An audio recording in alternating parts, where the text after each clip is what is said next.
అసలు తుఫాన్ ఎలా వస్తుందో తెలుసా? సముద్రం మొదట ప్రశాంతంగా ఉంటుంది, అలలు మెల్లగా తాకుతూ ఉంటాయి.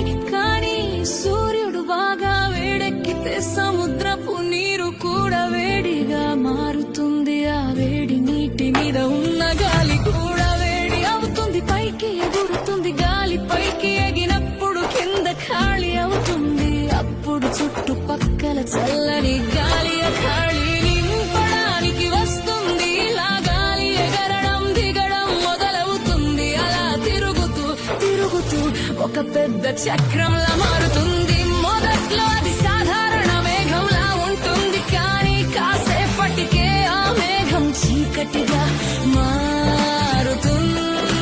మేఘాల మధ్య మెరుపులు మెరుస్తాయి, గాలి గర్జిస్తుంది.